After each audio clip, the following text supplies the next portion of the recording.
Hai semuanya, selamat datang di video presentasi kami dari kelompok 8, mahasiswa Universitas Pamulang, Fakultas Ekonomi dan Bisnis, Program Studi Manajemen. Kali ini kita akan bahas topik yang super penting dalam dunia kerja, yaitu strategi seleksi dan penempatan dalam sumber daya manusia.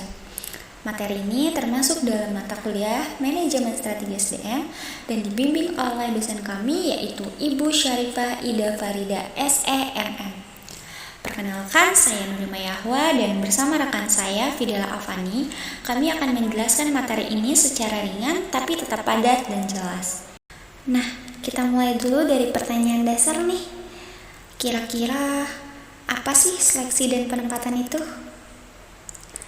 Jadi gini teman-teman, seleksi merupakan proses sistematis yang digunakan organisasi untuk memilih individu terbaik dari sejumlah kandidat berdasarkan kualifikasi. Sementara penempatan adalah tahap lanjutan dari seleksi, yaitu proses penugasan tenaga kerja pada posisi tertentu yang paling sesuai dengan keahlian, pengalaman, dan minatnya.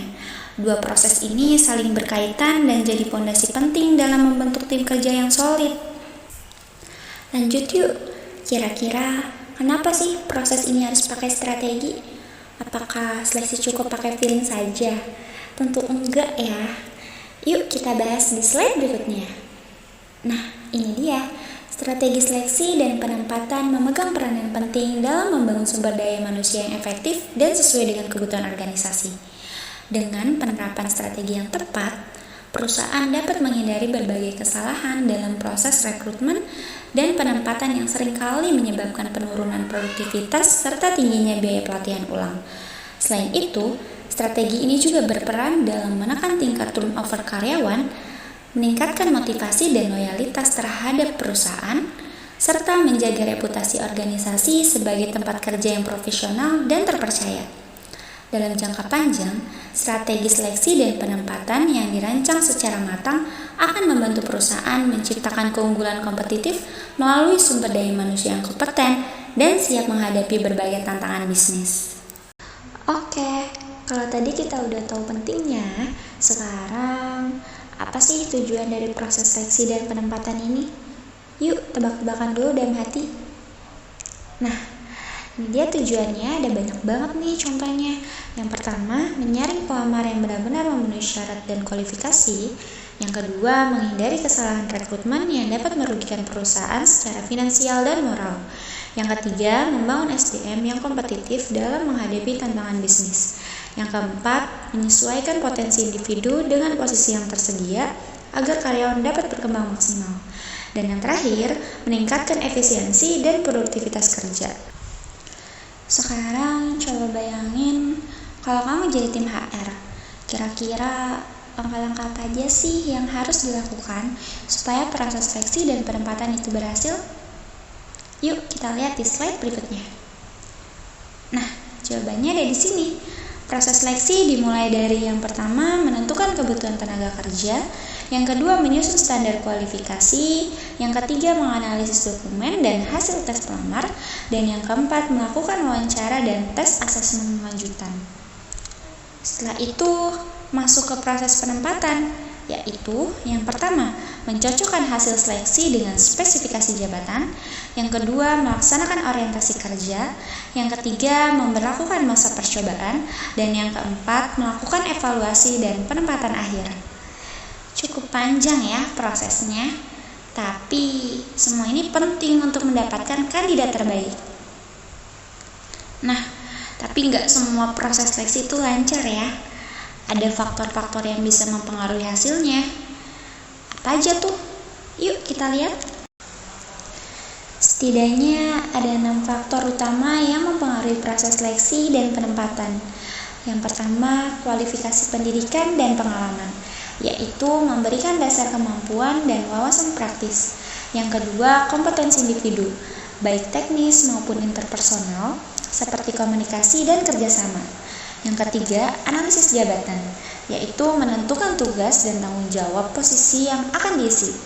Yang keempat, nilai dan budaya organisasi. Kesesuaian budaya meningkatkan loyalitas dan kinerja. Yang kelima, teknologi rekrutmen, ATS dan sistem tes daring mempercepat proses dan mengurangi bias. Dan yang keenam, kondisi pasar tenaga kerja menentukan ketersediaan kandidat berkualitas. Oke, setelah tahu faktor-faktornya, kita juga perlu tahu dong syarat dan cara ngetes kandidat itu valid atau enggak. Yuk, kita lanjut lagi. Nah, di slide ini ada beberapa syarat penting nih sebelum seleksi dimulai. Yang pertama, informasi hasil analisis jabatan, yaitu data tentang tugas, tanggung jawab, dan kualifikasi yang dibutuhkan setiap posisi agar standar seleksi tepat sasaran.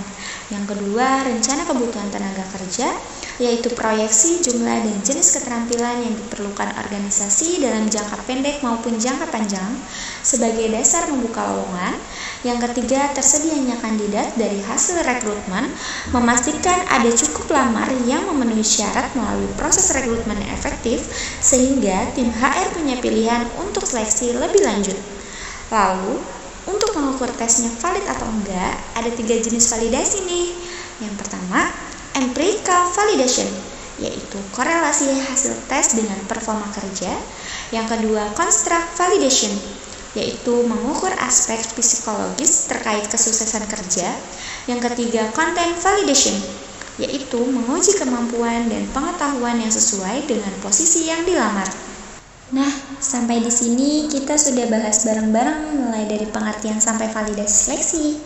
Seru ya? Tapi perjalanan kita belum selesai nih, karena masih ada beberapa hal penting yang wajib kalian tahu, seperti kendala dalam proses seleksi, studi kasus nyata, dan tentu saja kesimpulan dari semua materi ini. Nah, supaya makin jelas, sekarang rekan saya yaitu Fidila Afani yang akan melanjutkan penjelasan dari slide berikutnya. Oke, terima kasih Nurima Yahwa yang sudah menjelaskan pada bagian awal dengan jelas banget ya. Mulai dari pengertian strategi dan penempatan sampai syarat seleksi dan penempatan. Nah, sekarang saya Fidela Fani bakal lanjut nih ngebahas bagian yang gak kalah penting, yaitu kendala-kendala yang sering muncul dalam proses seleksi dan penempatan SDM. Sampai ke penutup materinya, yuk kita lanjut bareng-bareng. Kendala dalam seleksi dan penempatan. Namanya juga proses, pasti nggak selalu mulus ya. Dalam dunia kerja, strategi seleksi dan penempatan itu idealnya sih rapi dan terstruktur. Tapi kenyataannya sering banget ketemu kendala. Nah, ini beberapa masalah yang sering kejadian. Yang pertama, ada kurangnya informasi akurat soal pelamar.